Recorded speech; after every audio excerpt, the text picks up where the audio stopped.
さあ、絶望してくれるなよ。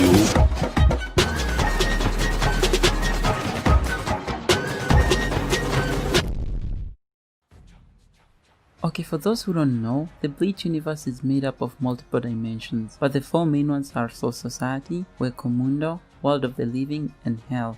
Now, each of these realms have their own life cycles.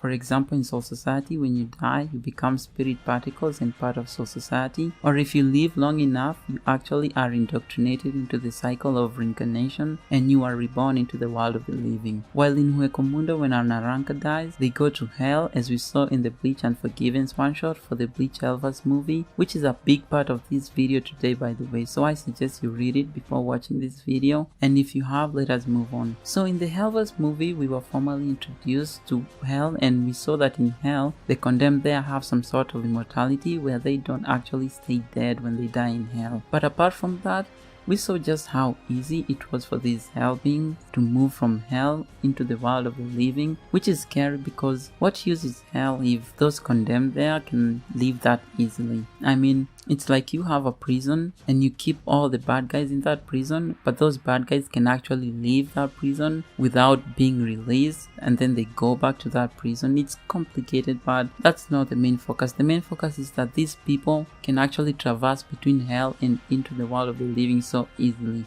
And those beings are not weak at all. Like Shuren, who was one of the people who invaded the world of the living, actually defeated two Arankas in that one shot I mentioned that you should read. He defeated Aroniero and Zaelaporo in their resurrections, by the way. And Kokuto, another hell being who deceived Ichigo, was actually trashing Bankai Ichigo post the Ulquiorra fight, which means Ichigo was actually stronger than when he fought Ulquiorra and the fight before Grimjoy and all those battles. He was actually stronger. And Kokuto was pretty much trashing him around without any bankai, he just had a sword. So that led me to a question. All prisons have guards and a warden. We know that the guards of hell are the Kusanada, but where's the warden? Does the king of hell actually exist?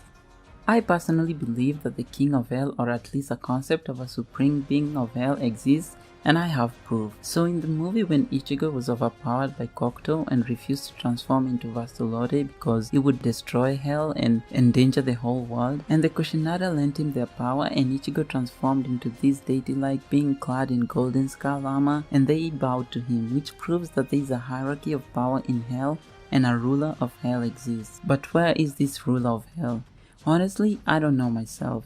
In the Bleach materials, there is no mention of such a being, but as I said, there is evidence that the concept of hell having a king is real, and Ichigo, although for a short time, was the king of hell or something close to that. And he could control the chains of hell and even pass judgment onto someone and condemned him to the deep levels of hell, which is Kokuto. Now I can spend the whole day here theorizing on who the king of hell is, but I'll leave that to you. My goal was to prove that the concept of hell having a supreme being is real, and frankly, hell needs a supreme being who can keep everything in order before it's too late. After all, hell is where all these evil people and most powerful evil people are condemned to, so it would make sense for there to be a being more powerful than the people imprisoned in hell. I mean, Bankai Ichigo with his hollow mask was having trouble with Kokuto, who didn't even have a bankai and just had a sword. I don't even know where he got the sword. And Ichigo was actually struggling against him, and not only Ichigo, but all of Ichigo's friends, Renji, Rukia, Uryu, they were all having problems with people who don't even have Zanpakutos. And it's factual to assume that Kokuto and Shuren aren't even close to being the most powerful beings in hell. Imagine the history of Soul Society. The battles Yamamoto fought, the battles Ichibei fought, all those strong people who opposed the Gotei 13 in Soul Society a long time ago. Just imagine all of them being in hell right now. Like Baragan, for example, he's in hell because, as we saw, the Espada actually, when they died, they went to hell. And it scares me just imagining what would happen if those people condemned to hell decide to come together and compose a plan to leave hell. It wouldn't be pretty. That's why hell needs a king, and it needs a king now. And with that, we've come to the end of the video, so drop a like if you enjoyed the video, drop a sub if you want more of this, and see you on the next one. Cheers.